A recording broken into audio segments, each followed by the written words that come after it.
আহা, হায় হায়, 1 মিনিট ভাইবেন। কোনো এক বেনামাজি কেউ যদি এখানে থাকো ভাই, 1 মিনিট ভাইবে, আজকেই ভাইবে, ঘুমাইবার আগেই ভাইবে। নবীজি জিজ্ঞেস করবে, উম্মত, আমি 23 বছর উম্মত। হাসরের ময়দানে নবী বলবে, আমলনামা দেখাইয়া বলবে, প্রত্যেককে সুপারিশের জন্য নবীজির কাছে চাইতে হলে আমলনামা জমা দিতে হবে। ওমা, সুপারিশের কোনো কাগজপত্র নাই, কথা কোনা, কোনো নিয়ম কানুন নাই নাকি? হ্যাঁ, কোনো ফাইল জমা দিতে হবে না তো? তো নবীজি তো দেখবে, নবীজির সামনে তো আপনাকে বলতে হবে, ইয়া রাসূলুল্লাহ, এই যে আনিসুর রহমান আশরাফি, এইটা আমার ফাইল, আপনি দেখেন, আমার জন্য একটু সুপারিশ করেন আল্লাহর কাছে। আল্লাহর নবী দেখবে 30 বছর সুদের ব্যবসা, 60 বছর বয়স, 60 বছর পর্যন্ত বিড়ি সিগারেট খাইয়া গেছে। 30 বছর, 60 বছর বয়স, কোনদিন গালি ছাড়া কথা বলে নাই। ছেলেটা বেনামাজি, মেয়েটা বেপর্দা, স্ত্রী বেপর্দা। মৃত্যু পর্যন্ত আমার উম্মতের ঘরে প্রতিদিন রঙিন টেলিভিশনে নাচ গান নর্তকীর ছবি চলছে। তার ছেলে মেয়ে নাতি নাতনি বসে নাচ গান নাটক সিনেমা দেখে গেছে। কোনদিন গালি ছাড়া কথা বলে না। হালাল রোজগার বলতে কিছু নাই। ফজরের নামাজ 1000 পৃষ্ঠা উল্টাইও, ফজরের নামাজ বলতে কিছু নাই। আল্লাহর কসম, আমরা উর্দু কিতাবে পড়ছি, নবীজি চোখের পানি ফেলে দিবে, নবী কাঁদবে, আল্লাহর নবী কাঁদবে, বলবে, উম্মত, আমি সেই নবী যে 23 বছর তোদের জন্য কেঁদেছিলাম। আমি সেই নবী যে পেটে ক্ষুধার কষ্টে 2টা পাথর বাঁধছিলাম। আমি সেই নবী তায়েফের রক্তে যে সমস্ত শরীর রক্তাক্ত করেছিলাম। উহুদের দান শহীদ করা রক্ত নিয়ে ময়দানে পড়েছিলাম বেহুশ হয়ে। আমার এত রক্ত, আমার এত চোখের পানি, আমার এত ক্ষুধার কষ্টের বিনিময়ে উম্মত, এই আমলনামা, তুমি আমারে এত বড় বেইজ্জতি কেমনে করলে? আমি কেমনে আমার আল্লাহর সামনে এটা দেখাবো যে আয় মাওলা, এটা শ্রেষ্ঠ নবীর, শ্রেষ্ঠ উম্মতের আমলনামা? বলে, কোন বাপ যদি 8 বছর ছেলেটাকে ইউনিভার্সিটিতে পড়ায়, তো গরিব বাপ তার ছেলেটাকে মনে করেন ভিটা মাটি বসত সব বেচ্চা, নিজে না খাইয়া ছেলেটার 1 লাখ লাখ টাকা পড়ালেখার খরচ দিছে। 8 বছর পরে, 6 বছর পরে বাপ রেজাল্ট সার্টিফিকেট দেখতেছে যে ফেল। ওই বাপ কি পরিমাণ কাঁদবে? ওই বাপ কি পরিমাণ কাঁদবে? ওই বাপ বলবে না যে, বাপ, আমি তোরে মানুষ করার জন্য, তোর পড়ালেখার খরচ দেওয়ার জন্য ভিটাটা বেচা ফেলছি, মাটিটা বিক্রি করে ফেলছি, আমি জীবনে কোনো সুখের নাগাল পাই নাই। এই বছরও ভাই, এই গত হজ্জেও এক জিদ্দা থাকে এক প্রবাসী ভাই। আমি তো হজ উমরার সফরে গেলে প্রবাসীদের রুমে রুমে যাই। আমি আজ 32 বছর সৌদি আরব জিদ্দায় পড়ে আছি। কেউ 18 বছর, কেউ 16 বছর। জীবনের এই সুখের সময়টা যারা কাটাইছে বিদেশের জমিনে, যৌবনের পুরাটা টাইম শেষ করে দিছে বাপ। বিনিময় সেই বাপ যখন দেখে তার ছেলেটা ফেল, তখন সে বলবে, বাপ, তুই আমার এটা কি দেখাইবি? তুই আমার এতগুলো টাকা, তুই আমার এত বড় বেইজ্জতি কেমনে করলি বাপ? এটা বলবে না? তো নবী সাল্লাল্লাহু আলাইহি সাল্লামও বলবে, খোদার কসম নবীজিও বলবে, আল্লাহর কসম নবীও বলবে যে, উম্মত, তুমি আমার এত বড় বেইজ্জতি কেমনে করলে? আমার এতগুলো চোখের পানির এভাবে কেমনে ফিরায় দেব? এই জন্য একজনই, আমি আবারও বলছি, আমি সংখ্যায় বিশ্বাসী না। কয়জন শুনছে? খোদার কসম, আমার এটা কোনো ফিকির না। আমি এক ফিকিরের বিশ্বাসী, যে একজনই বুঝেন, একজন প্রিয় নবী সাল্লাল্লাহু আলাইহি সাল্লাম এবং সাহাবায়ে কেরামের কলিজার মধ্যে এই ফিকির ছিল মৃত্যু পর্যন্ত, যে আল্লাহ পাকের এক এক বান্দা কিভাবে জাহান্নাম থেকে বাঁচবে, এটাই ফিকির। এটাই আমাদের জিন্দেগি। বাবারা, আপনাদের কাছে অনুরোধ, নিজের ছেলে মেয়ের দ্বীনের প্রতি নজর দিয়ে যুদ্ধ করেন, কষ্ট করেন। ছেলেটা নামাজ কেন পড়বে না? মেয়েটা পর্দা কেন করবে না? স্ত্রী কেন পর্দা করবে না?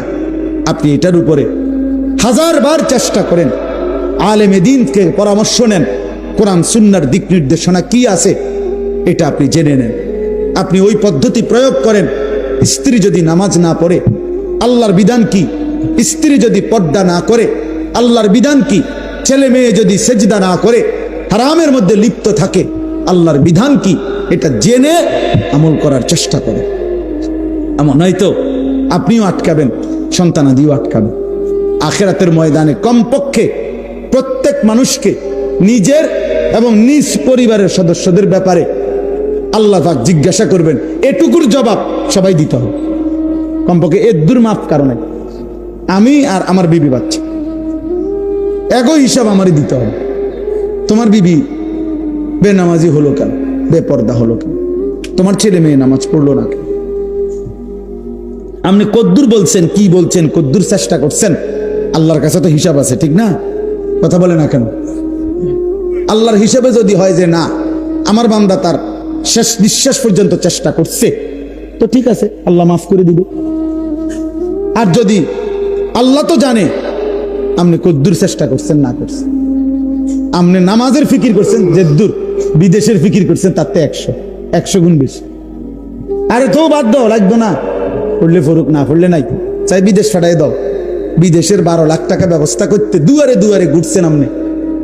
3 লাখ টাকা সুদে লইছেন, 3 লাখ টাকা কিস্তিতে লইছেন, 6 লাখ টাকা জমি বেচা লইছেন, 12 লাখ টাকা মিলাইয়া বিদেশ ফাটাইছেন আব্বা। এরপর হুজুরের থেকে আইয়া কইছেন, হুজুর খাস করে দোয়া করিয়েন তার লাগিয়া। আল্লাহ আল্লাহ করিয়া বহুত কষ্ট করে টাকা মিলাইছে, খাস করে দোয়া করতো। কি দোয়া? হুজুরে কি দোয়া করতো যে আল্লাহ নিজের সুদে টাকা দিল, সেটি বরকত দেন নাকি? তো কি দোয়া করতো? হুজুরে কি দোয়া করতো যে আল্লাহ ওনার কিস্তিতে বরকত দেন। এই দোয়া করলে তো হুজুরের ঈমান থাকবে, জানেন এটা? হারামের উপরে দোয়া করলে কি থাকে না? ঈমান থাকে। এরকম দোয়া যদি কোনো হুজুর জেনে বুঝে করে তো হুজুরের ঈমান থাকবে, তো মুসিবত না? আপনি কি খামখেয়ালি মনে করছেন? হারামের উপরে দোয়া করা যায় না, হারামের উপরে আল্লাহর কাছে কি করা যায় না, এটা নিষেধ, হারাম এটা। এই জন্য বিদেশ পাঠাইতে আমি নিষেধ করি না। যার রিজিক বিদেশ, সে বিদেশেই যাবে। যার রিজিক এখানে, সেখানেই থাকবে। প্রতি লোকমা যার খাবার যেখানে, সে সেখানে পৌঁছবেই। কিন্তু আমার সিদ্ধান্ত থাকতে হবে, আমি হারাম করব না, আমি হারাম নেব না, আমি আল্লাহর নাফরমানি মানব না। আমি যুদ্ধ আমার সন্তানের সাথে আমি বলে দেন, বাপ তুই আল্লাহকে সেজদা করো না, বিবি তুমি নামাজ পড়ো না, পর্দা করো না। তুমি মনে রাখো, যদি আমি দুনিয়াতে ভয়ে আতঙ্কে যদি তোমার লগে নাও পারি, তো মনে রাখো আমার মনের কষ্ট থেকে যাবে। আমি তোমার লগে পারলাম না, ঠিক আছে, কিন্তু তুমি আমার এটা মনে রাখো, আমি তোমার প্রতি অসন্তুষ্ট। ছেলেরে বইল বাপ যে বাপ তোর উপরে আমি অসন্তুষ্ট, তো যে সন্তানের উপরে তার মা বাবা অসন্তুষ্ট ও জাহান্নামী। যে স্ত্রীর উপরে তার স্বামী অসন্তুষ্ট, ওই মহিলা জাহান্নামী। তো তুমি তারে বলো, তো নামাজ পড়বি না বেটি, পর্দা করবি না বিবি, তুই আমার হুমকি দাও, ঠিক আছে, তুই আমার জেল খাটাইবা, তুই আমার নারী নির্যাতন মামলা দিবা, ঠিক আছে যাও, কিছুই করতে পারলাম না তোমারে, তো এর মনে রাখো আমার কলিজারা তো আটকে থাকতে না। কথা বলেন না কেন? কলিজারে কি জেল দিতে পারি? তো কলিজা দিয়া বলে গেলাম আমি তোমার প্রতি অসন্তুষ্ট। এর দূরে সারবে, তো ওই মহিলা কেমনে জান্নাতে যাবে? স্বামীরে অসন্তুষ্ট রাখা। ওই সন্তান কেমনে জান্নাতে যাইব? বাপ মারে অসন্তুষ্ট রাখা। বলেন চাচা। আল্লাহ আমাদেরকে হেফাজত করে। রাসূলুল্লাহ সাল্লাল্লাহু আলাইহি সাল্লাম বলেন, উম্মত তোমার স্যান্ডেলের যদি ফিতাটাও ছিঁড়ে যায়, শিরাকা না আলাইক, তোমার স্যান্ডেলের যে ফিতা এটাও যদি ছিঁড়ে যায়, নবীজি বলছেন কাউরে বইল না, সবার আগে আল্লাহকে বলো। সবার আগে কাকে ডাকো? এটা মুসিবত, ছোট্ট মুসিবত। স্যান্ডেলের ফিতা ছিঁড়ে যাওয়া এখানে মুসিবত না, শুধু ওই মক্কা মদিনা, বিশেষ করে মক্কা শরীফ যদি কোন আনতে ছিঁড়ে যায়, আমার জীবনে একবার ছিঁড়ছে। কষ্ট কারে কয়? শুধু এক জোড়া জুতা কেনার জন্য হারাম শরীফের সীমানাটার থেকে দোকানটা পর্যন্ত গেছি, আমার পাওটা মনে হয় যেন পারতালটা জ্বলে গেছে। এক জোড়া জুতার জন্য দৌড় দিছি, দৌড়াইয়া গেছি, কোনো আইটটা না, এত গরম এটা নিচে। কথা বুঝছেন না? তখন বুঝা গেছে স্যান্ডেলের ফিতা ছিঁড়ে দেওয়াটা কি পরিমাণ মুশকিল। মানে ফিতাইটা ছিঁড়ে গেছে, এখন হাঁটতে পারতেছি না। এখন আন্দাজে আরেকজনের জুতা কিনে গেতে আর মেরে কি যে জুতা চুরি করে নিলাম, এর কোনো সুযোগ আছে? তো খালি পায়ে দৌড়াইয়া গেছি ওই দোকান বাহিরে, মানে সীমানা পার হইয়া তো দোকানে যাইতে হবে, কোনো একটা দোকান থেকে না এক জোড়া জুতা কিনা, এক জোড়া স্যান্ডেল কিন। তখন দেখছি মানে পাউটা যেন পুইরা গেছে শুধু। এই জন্য আল্লাহ নবী সাল্লাল্লাহু আলাইহি সাল্লাম বলেন, তোমার যদি স্যান্ডেলের ফিতাটাও ছিঁড়ে যায়, সবার আগে ডাকবে কাকে? আল্লাহকে ডাকবে, আল্লাহকে। আম্মান ইউজিবুল মুদতাররা ইযা দাআহু ওয়া ইয়াকশিফুস সুআ। আল্লাহ তাআলা বলেন, হায় বান্দা, তুমি যখন অসহায় হয়ে পড়ো, আমাকে ছাড়া তুমি আর কাকে ডাকো? আমাকে ছাড়া ডাকবে কাকে? কে তোমার ডাকে সাড়া দিবে? তোমার রোগ, তোমার অসুস্থতা, তোমার পেরেশানি, তোমার অভাব, তোমার দুঃখ, তোমার দুর্দশা, বলো বান্দা, আমি ছাড়া এই অভাব দুর্গতির মুহূর্তে কে তোমার ডাকে সাড়া দিবে? বলে আসলে কেউ আছে? ওয়ায়াকশিফুস সুআ, তোমার সমস্ত মুসিবত, মন্দ অবস্থা, দুরবস্থা দূর করার ক্ষেত্রে আল্লাহ বলে, বান্দা আমি ছাড়া আছে কি? আমি ছাড়া আছে। কোরআনে এই কথাটা আল্লাহ তাআলা, আমার এই আয়াতটার তর্জমা বললে আমার কথা শেষ। আমি শুধু এই কথাটার তর্জমা বোঝানোর জন্যই বলতেছি এই কথাগুলো। মানে আল্লাহ তাআলা পুরা কোরআনুল কারীমে আমাদেরকে বুঝাইছেন, বান্দা আমারে ছাইরো না, আমারে ছাইরো না বান্দা। আমারে বাদ দিয়ে যদি অন্য কোনো দিকে কেউ একটু ভরসা করে, নজর দেয়, আমার হুকুম আমারে বাদ দিছে, আমার কথা মনে নাই, খোদার কসম আল্লাহ বলে, বান্দা আমার বেশি কষ্ট লাগে। আমি যে সব প্রয়োজন পূরণ করি, করতেছি, বান্দা তুমি কেন অন্যের কাছে যাচ্ছ? কেন যাচ্ছ? কালকে জুমার নামাজের পরে, ভাই নজরুল শুনো, কালকে জুমার নামাজের পরে আমার ঢাকার মসজিদে দুই ছেলে আসছে, ওরা লেপ তোষক বেচে, বুঝছো নি, লেপ তোষকের দোকানদার। এ আমার বয়ান শুনছে, ফজরের নামাজের ব্যাপারে আমার একটা বয়ান আছে, সন্দ্বীপের একটা ঘটনা, যে সন্দ্বীপ চট্টগ্রাম, ওখানে 4টা ছেলে কলেজের, ওরা একবার সিদ্ধান্ত নিছিল 2023 সালে যে তারা তাদের বন্ধুদেরকে ফজরের নামাজের জন্য উঠাবে, ফজর ক্যাম্পেইন। পরে 1 বছর মেহনত করে তারা প্রায় 4000-এর মতো পুরা উপজেলার এই কিশোর যুবক, যারা তখন নিয়মিত ফজরের নামাজ পড়ে, ফজর ক্যাম্পেইন করে তারা। তো এই ছেলে বলতেছে, হুজুর আমি আপনার এই ওয়াজটা শুই না, আমার এলাকায় আমি উদ্যোগ নিছি, আজকে মাসখানিক এ লেফ তুসুক বেশি না ফোলা, আমি উদ্যোগ নিয়ে আমরা 2 বন্ধু 2-3 জনে মিলে এখন আলহামদুলিল্লাহ এই 1-1.5 মাসের ভিতরে 160 জন লিস্টি করা দেখাইছে, লিস্টি আমরা প্রত্যেক দিনে 160 জন ফজরের নামাজ জামাতে পড়ো, আমরা চেষ্টা করতেছি প্রতিদিন। তো তারা, আমার গাড়ি তো আছে কাগজটা, তারা এমন সুন্দর করে বিভিন্ন বাণী লিখে লিখে ছেলেদের কাছে দাওয়াত দেয়।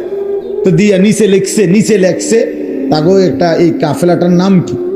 কাফেলার নাম হইল বেনামাজিকে খুঁজে বেড়াই, নামাজিকে বন্ধু বানাই।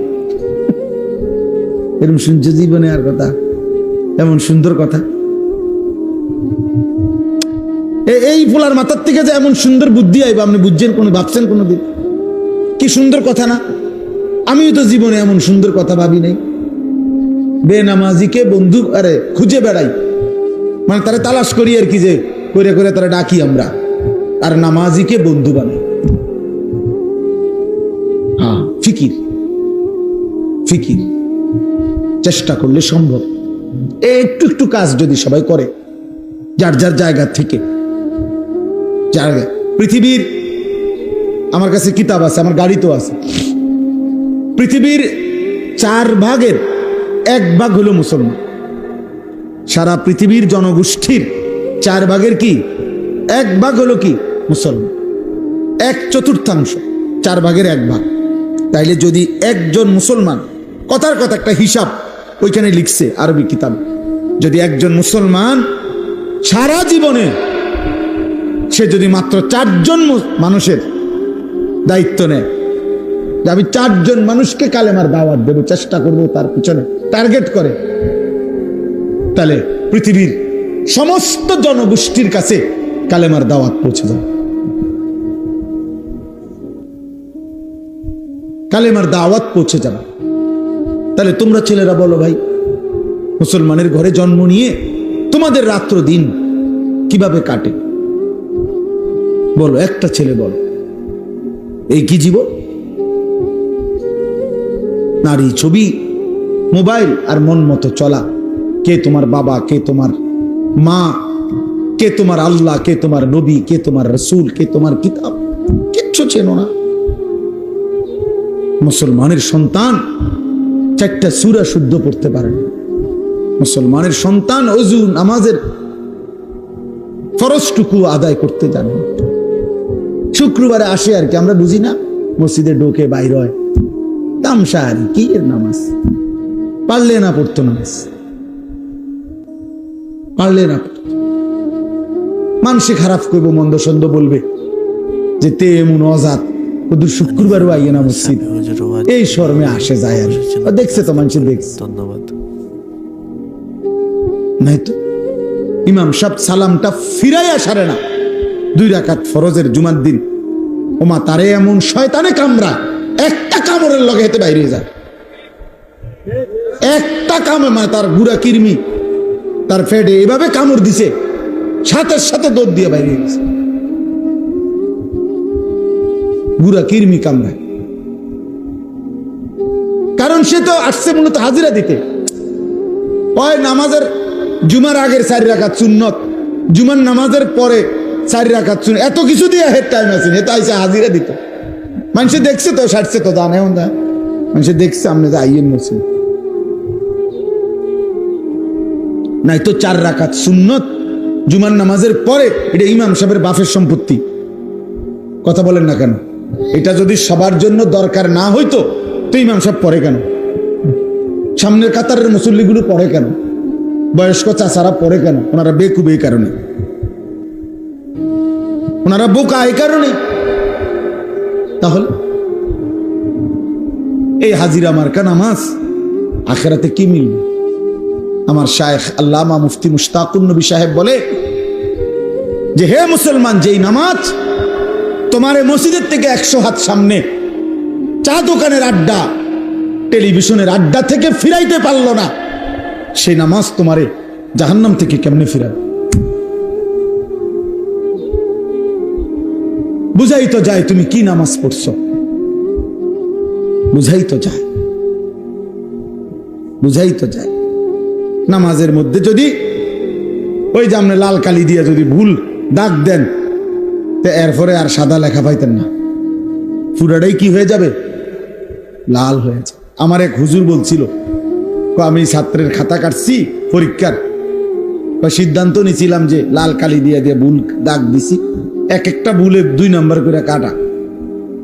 হুজুরে বলছিল আর কি, এরকম ভাবে আমি খাতা কাটছি, কয়েকটা ছেলের খাতা কাইটা শেষে লাল কালি দিয়ে দিয়ে ভুলটি তো সব দাগ দিছি, পরে যখন গুনছি এবং হিসাব হইল কি যে প্রতি ভুলে কত নাম্বার কাটা, পরে গুন্না দেখছি আমি তার থেকে আরো 24 নাম্বার পাই ছাত্রের থেকে। তার মানে 62টা ভুল, তো 50 দুগুণে 100 তো গেছেই গা, আরো 12টা ভুলের কারণে আরো 24 নাম্বার হুজুরে ফায় হেতে, এতো অন্য বিষয়ের থেকে হাওলাত নিতে হবে। মানে ভুলের পরিমাণটা বুঝাইছে আর কি, যে মূল 100 গিয়ে আরো কি 24 আরো রয়েছে ভুল, ওইটা কোথেকে দিব, তো পুঁজিই নাই আর। তা আমাদের নামাজের যদি এমন হয়, আখিরাতে কি নেকি মিলবে বলেন? কি নেকি মিলবে? কথা তো ছিল, আল্লাহ তাআলা কোরআনে বলছেন নামাজ গুনাহ থেকে ফিরায়, বলছে না? কথা বলেন না কেন? নামাজ গুনাহ থেকে ফিরায় কিনা আল্লাহ বলছে কিনা? ইন্নাস সালাতা তানহা আনিল ফাহশাই ওয়াল মুনকার। তাহলে এখন নামাজ যদি গুনাহ থেকে না ফিরায়, তাহলে বোঝা গেল আল্লাহর কথা, আল্লাহর কথা কোনটা? আপনার কথা সঠিক না আল্লাহর কথা সঠিক? তো তাইলে নিশ্চয় আমার নামাজে ত্রুটি, নিশ্চয় আমার সেজদাতে ত্রুটি। এই জন্য যারা নামাজ পড়ে না তারা তো পড়েই না, আর যারা পড়ে অথচ গুনাহ থেকে বাঁচে না, আপনি খবর নিলে যাচাই করলে দেখবেন তাদের নামাজের মধ্যে শত শত ভুল। এই কারণে ওই নামাজের ওই শক্তি আসে না যে শক্তিতে তাকে গুনাহ থেকে ফিরান। এই জন্য যারা আবার নামাজ পড়ে, আপনাদেরকে বললাম ওযু নামাজ ঠিক করেন। একজন আলেমের সাথে সম্পর্ক ছাড়া আখিরাতের জীবন সুন্দর হবে না। নিজে নিজে মাতবরি করলে হইতো না, ওলামায়ে কেরামের কাছে আসতেই হবে, আলেমে দ্বীনের কাছে আসতেই হবে, আল্লাহকে ভালোবাসতেই হবে, প্রিয় নবী সাল্লাল্লাহু আলাইহি সাল্লামকে ভালোবাসতেই হবে আখিরাত যদি চান। এই আমার শেষ কথা। আজকে জওয়ান বলেন, বুড়ো বলেন, বাচ্চা বলেন, শিশু বলেন, সবাই যেন প্রতিযোগিতা করতেছে কিভাবে নবীজির সুন্নত ত্যাগ করা যায়। মেসওয়াক 60 বছরের বুড়াও চেনে না, 6 বছরের বাচ্চাও চেনে না, কেউই বোঝে না। ঘরকে ঘর এমন না, দস্তরখান 6 বছরের বাচ্চাও চেনে না, 60 বছরের বুড়া মেয়েও চেনে না। তো কি হলো, চাচার সমান হলো না? টেলিভিশন 6 বছরের বাচ্চাও দেখে, 60 বছরের বুড়া চাচাও দেখে। কথা বলেন না কেন? তো তো বরাবর হয়ে গেল না? বরাবরই তো হয়ে গেল, বরাবরই তো হয়ে গেল। বাচ্চাও মিথ্যা বলে, বুড়াও মিথ্যা বলে, বয়স্ক মানুষও সুদ খাচ্ছে, বয়স্ক লোক কিস্তি নিতেছে, বয়স্ক লোক কথায় কথায় গালিগালাজ করতেছে। 30 বছর মহিলা বেপর্দা, 40 বছর মহিলা বেপর্দা, প্রতিদিন মহিলার আওয়াজ পর পুরুষ শুনে, পর পুরুষ শুনে। একবার জীবনে নবীর স্ত্রীরা 9 জনে নবীজির কাছে বলছে, আমাদের খাদ্য খাবারের একটু কষ্ট হয়, আপনি যে অতিরিক্ত যুদ্ধের যে সম্পদ পান সেখান থেকে আমগো বরাদ্দ মাঝে মধ্যে গনিমতের মাল পাইলে একটু বাড়াইয়া দিলে হয় না? এই কথাটা একবার জীবনে বলছে রাসূলুল্লাহ সাল্লাল্লাহু আলাইহি ওয়াসাল্লামের স্ত্রীরা 9 জন। আল্লাহর নবী সাল্লাল্লাহু আলাইহি ওয়াসাল্লাম সেদিন এশার নামাজ পড়ে আর ঘরে যায় নাই। মনটা কষ্ট পাইছে, হায় আমার বিবিরা দুনিয়া চাইলো, আমার ঘরে থাইকা আমার বিবি হইয়া ওরা দুনিয়া চাইলো। তো মন খারাপ করে যখন তিনি মসজিদে বসে আছেন, এশার নামাজের উপরে ঘরে যাচ্ছে না, হুজরায়, তো আল্লাহ তাআলা বলছে, বন্ধু, ইয়া আইয়ুহান নাবিয়্যু কুল লিআজওয়াজিকা ইন কুনতুন্না তুরিদনাল হায়াতাদ দুনিয়া ওয়া যিনাতাহা ফাতাআলাইনা উমাত্তিউকুন্না ওয়া উসাররিহুকুন্না সারাহান জামিলা। আপনি যান, ঘরে যান, মন খারাপ করেন না।